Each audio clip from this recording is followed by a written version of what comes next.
on what the world needs, we'll meditate on both a quote and a poem that ask, what makes us come alive?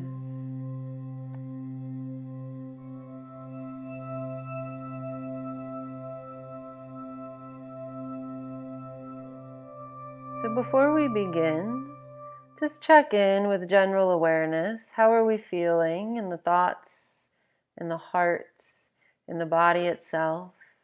Are there sensations present in the belly, the chest, and the head?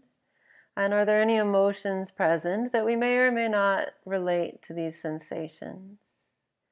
Ask yourself why it is that you chose this topic, aware of that, and aware too that many others feel the same way that you do, and aware that your feelings can change at any time. As we go through the meditation, in the back of your head, you can be thinking, be mindful of how you could apply what you've learned here to your day-to-day life. So don't ask what the world needs. Close your eyes, relax the body. Maybe take a couple of slow, deep breaths. Soften any tension around your shoulders or your belly. Don't ask what the world needs. Ask what makes you come alive and go out and do it. Because what the world needs is people who have come alive. This is a quote from Howard Thurman. Don't ask what the world needs. Ask what makes you come alive. And go out and do it. Because what the world needs is people who have come alive. So let the words of this quote sit with you for a moment.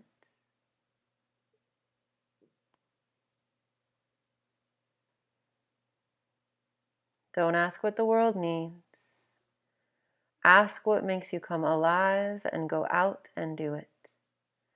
Because what the world needs is people who have come alive.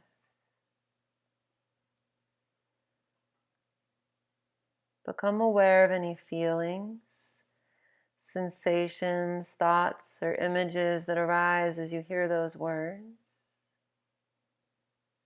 What do you notice? What makes you come alive? And what can you do with that?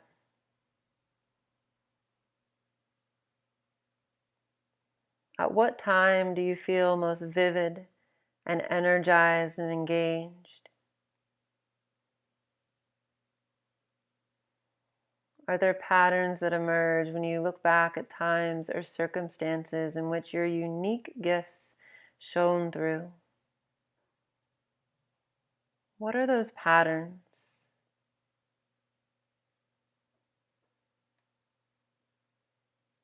Our passionate responses to life are like a string of shining lights, guiding us home to ourselves into deeper meaning. These lights are the talents, perspectives, and gifts that long to be expressed through us for the world. So ask yourself, what makes me come alive and what can I do with it? We're often guided to find our bliss and to follow our bliss. But following this direction could be like chasing sunshine. Sometimes we better know what is meant for us or what makes us really come alive when we notice the circumstances that already light us up and shine us from the inside out. So what is the pattern of these circumstances that lights you up from the inside and that makes you shine? Remember that the world doesn't need you to do any one specific thing. The world needs people who come alive.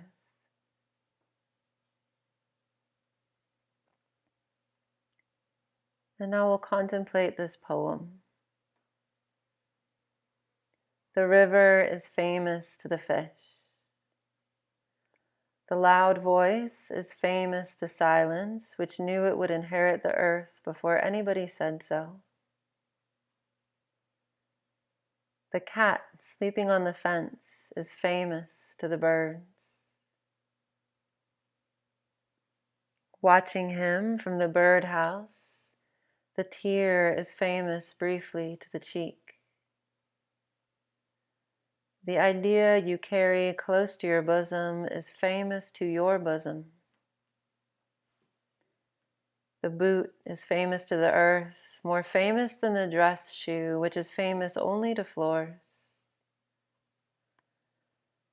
The bent photograph is famous to the one who carries it, and not at all famous to the one who is pictured. I want to be famous to the shuffling men who smile while crossing streets, sticky children in grocery lines. Famous as the one who smiled back. I want to be famous in the way a pulley is famous, or a buttonhole, not because it did anything spectacular, but because it never forgot what it could do.